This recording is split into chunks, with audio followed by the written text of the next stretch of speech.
పుష్ప 2 దేశవ్యాప్తంగా కలెక్షన్ల సునామీ సృష్టిస్తోంది అనేది తెలిసిందే. కానీ ఒక విషయం మాత్రం ఎప్పుడూ చర్చకు వస్తోంది.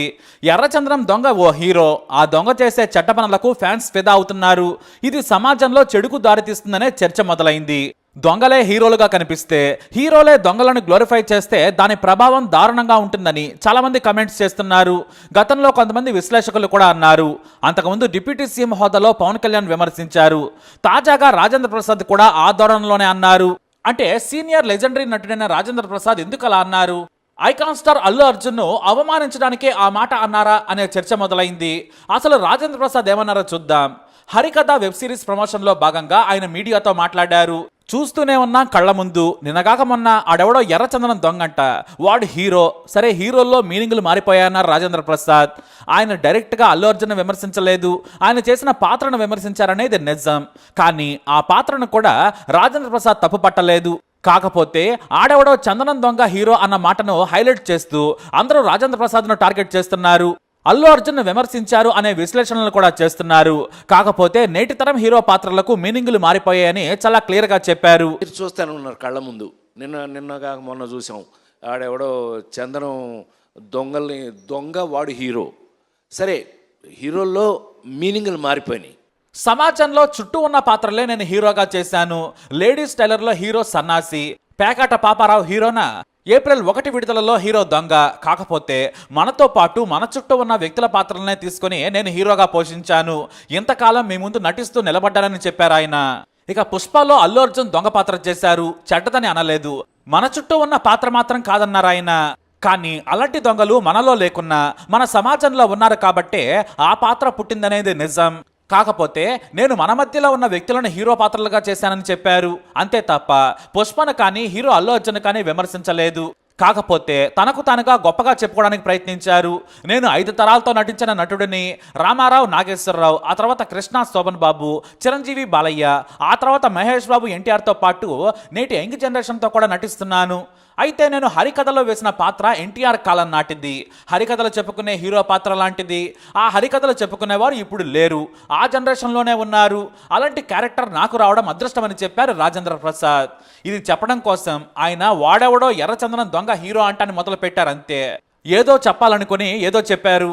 మధ్యలో కామెడీ అని దాన్ని ముక్కలుగా చెప్పారంతే. దానికి సోషల్ మీడియాలో విపరీత అర్థాలు తీస్తున్నారు.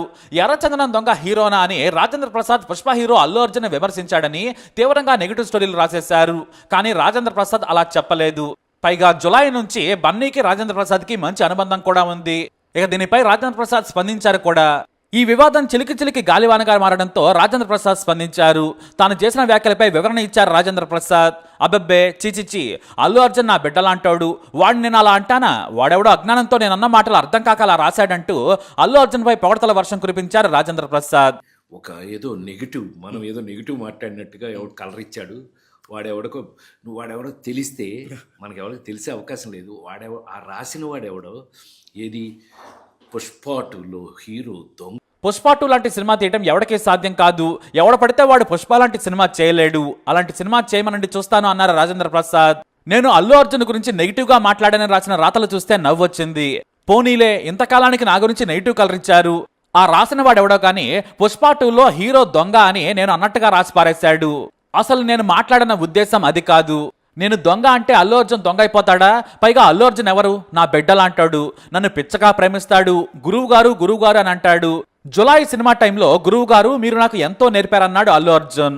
అందుకే అల్లు అర్జున్ జర్నీ చూస్తే జులై ముందు జులై తర్వాత అని అంటారు. కావాలంటే చెక్ చేసుకోండి. అతను నన్ను ఎంత లవ్ చేస్తాడో మాటల్లో చెప్పలేను. జులై సన్ ఆఫ్ సత్యమూర్తి, అలా వైకుంఠపురంలో కలిసి చేశాం. పుష్పకి నేషనల్ అవార్డు వచ్చినప్పుడు గురువు గారు నాకు నేషనల్ అవార్డు వచ్చిందని చెప్పారు. చాలా సంతోషపడ్డాడు. వాడెవడో అజ్ఞానంతో అమాయకత్వంతో నన్ను నెగిటివ్ సైడ్ తీసుకెళ్లాలని చూసినా కూడా పొరపాటును కూడా మీరు వెళ్ళొద్దు అని హితబోధ చేశారు రాజేంద్ర ప్రసాద్. అయితే ఓ సీనియర్ నటుడిగా తన వ్యాఖ్య తాను చేయొచ్చు, విశ్లేషణ చేసే హక్కు ఎవరికైనా ఉంది. పైగా ఎంతో అనుభవం ఉన్న గొప్ప నటుడు. కానీ ఆయన అనని మాటను అలా అన్నట్లు ప్రచారం చేయడం దుర్మార్గం. అయితే పుష్పరాజు పాత్ర నిజంగానే చెడ్డదా అంటే పాత్ర చెడ్డదే. సినిమా పాత్రని సినిమాలానే చూడాలి. అలాగే పెద్ద హీరోలు కూడా నెగిటివ్ షేడ్స్ ఉన్నవి చేయడం అంత మంచిది కాదేమో. ఎందుకంటే ఆ హీరో ప్రభావం ఖచ్చితంగా జనాలపై ఉంటుంది. మొన్నటికి మొన్న లక్కీ భాస్కర్ సినిమా చూసి డబ్బు సంపాదించాకే తాము తిరిగి వస్తామని ఏకంగా హాస్టల్ గేటు దూకి పారిపోయారు 4 విద్యార్థులు. కానీ ఇక్కడ లక్కీ భాస్కర్లో హీరో డిగ్రీ చదివాడు, బ్యాంకులో మంచి ఉద్యోగం చేస్తూ డబ్బు బాగా సంపాదించేందుకు తప్పుడు మార్గాలు ఎంచుకున్నాడు. కానీ ఈ కుర్ర కొంకలు 9వ తరగతికే పెద్ద చదివి అలిసిపోయినట్లు పారిపోయారు. అందుకే సమాజంలో కాస్త పెద్ద హీరోలు మంచి పాత్రలు చేస్తే బాగుంటుంది, కానీ క్రియేటివిటీకి ఇది అడ్డంకిగా మారే ఛాన్స్ ఉంది. ఒకప్పుడు హీరోలు నెగిటివ్ పాత్రలు చేశారు, కానీ క్లైమాక్స్లో మంచివారుగా మారిపోతారు. మరి పుష్ప 3లో ఎర్రచంద్రన్ దొంగ మంచివాడుగా మారతాడేమో. తొందరెందుకు, సినిమాను ఎంటర్టైన్మెంట్ యాంగిల్లోనే చూడాలి. అంతకు మించి పిల్లలైనా పెద్దలైనా ఆపాదించుకోవద్దు. క్రియేటివిటీ అనేది ఓ ఆర్టు. పాత్రలకు పేరు పెట్టిన మనోభావాలు దెబ్బతినే సమాజంలో ఉన్నాం మనం. కాబట్టి పుష్ప అనేది ప్యూర్ ఎంటర్టైనర్. అది సుకుమార్ జీనియస్ క్రియేటివిటీ. 3 గంటలు చూసి ఎంజాయ్ చేసి రావాలి. నెగిటివ్ పాత్రలు పెద్ద ఎన్టీఆర్ కాలం నుంచే ఉన్నాయి, కానీ చివరిలో మంచి పాత్రలుగా మారాయి. కానీ నేటి సమాజంలో ఎన్నో మార్పులు వచ్చాయి. పెద్ద దగుల్బాజీలు అవినీతి చేస్తూ పాలకులుగా ఉన్న సొసైటీ ఇది. కాబట్టి అతిగా ఆలోచించొద్దంతే. మహాభారతం నుంచి రామాయణం వరకు మనం ఎన్ని నెగిటివ్ పాత్రలు చూడలేదు. కొన్ని క్యారెక్టర్లను ఆరాధించే ప్రజలు కూడా ఉన్నారు. అందుకే సినిమాను సినిమాగా చూడాలంతే. మరి మీరేమంటారు? మీ అభిప్రాయాన్ని కమెంట్ ద్వారా తెలియజేయండి. ఈ వీడియో అప్డేట్స్ కోసం మా ఛానల్ ఫాలో అవ్వండి, అలాగే తప్పకుండా సబ్స్క్రైబ్ చేసుకోండి.